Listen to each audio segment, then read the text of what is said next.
everyone, it's Sarah, and for today's video I'm going to be talking to you all about Fitbit's newest tracker, the Fitbit Inspire HR. So if you guys are curious about it, just keep watching. So the Fitbit Inspire HR was released a couple of days ago, and as a result the Fitbit Ultra HR, which you guys know I have, was discontinued. So what's new about this tracker and why should you guys get it? So it has a little bit of a different look than any of their other trackers. This specific tracker looks very sleek, clean lined. It does have a little bit of a curve to the screen, whereas the Charge and the Ultra HR were more of like a rigid screen, so it did make it pop out more on your wrist. So one of their main features obviously is the heart rate, as it says in its name. It's 24/7 heart rate monitoring, so it has continuous monitoring all day and all night. And also if you wear your Fitbit Inspire HR all day, it will detect your resting heart rate as well. So another feature that goes along with the heart rate is the heart rate zones. So basically it shows you what heart rate zone you were in, whether you were in fat burn, cardio, or peak.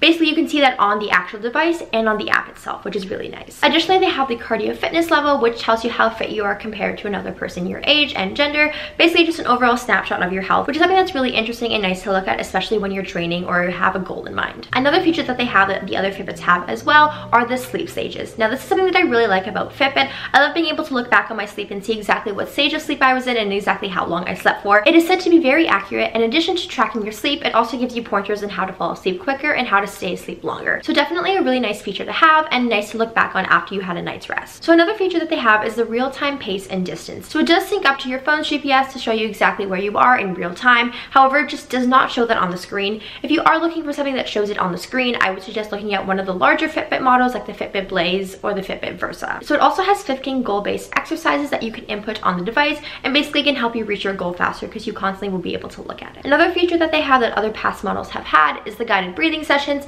Now this is not something that I personally use, but if you are having a stressful day and just want to relax or meditate, it'll guide your breathing in different minute intervals.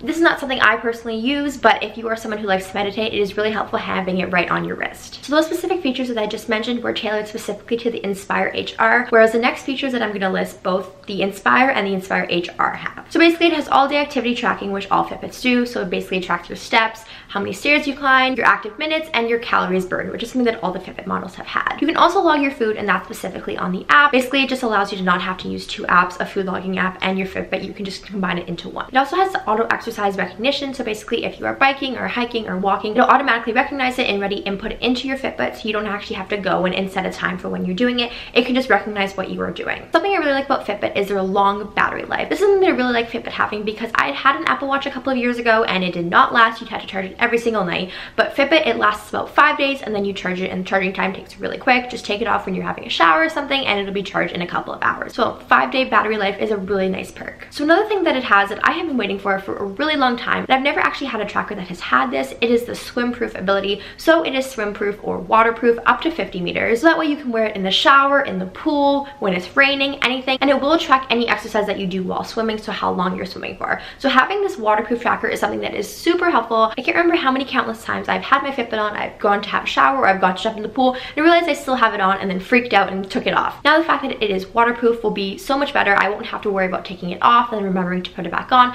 I can just always keep it on my wrist and only take it off when I have to charge it. So it also has a natural touchscreen display on it, which is something that I really like. It's an OLED display, that's a tongue twister there, and it has natural scrolling and swiping movements, which is something that's really nice, so it'll feel like a true touchscreen rather than some of their other touchscreen models. It does have a little bit of a lag. This one shouldn't have any lag and should feel like a true touchscreen. Since it has an OLED display, the image itself will be much crisper and clearer than any other Fitbit model, thus you won't see any of the pixels or it won't look pixelated at all. It also has their famous reminders to move, so if you don't hit 250 steps in an hour, 10 minutes to the hour, it'll vibrate and let you know that you need to reach those steps. Basically just reminds you to walk around and get active and keep moving. You can set exactly how long you want this to go off, so you can set it to go off from 10 a.m. to 6 p.m. or even longer. I typically set it just as my daytime, so that's when it's in the evening time and I'm relaxing, it's not showing up. Also in the morning, if I decide to sleep in one morning, it's not showing up as well. So it's really nice to just choose the exact time that you want it to show up. So it also allows you to stay connected because in addition to being a fitness tracker, it's almost like a mini smartwatch. You can get calls, you can get texts, you can get calendar alerts. It's really nice having it all on your wrist there, and then you can choose to look at your phone should you want to see the actual notifications. So another thing that it has is female health tracking. So all you females out there, it can help you track your cycle and basically just understand what's happening with your body.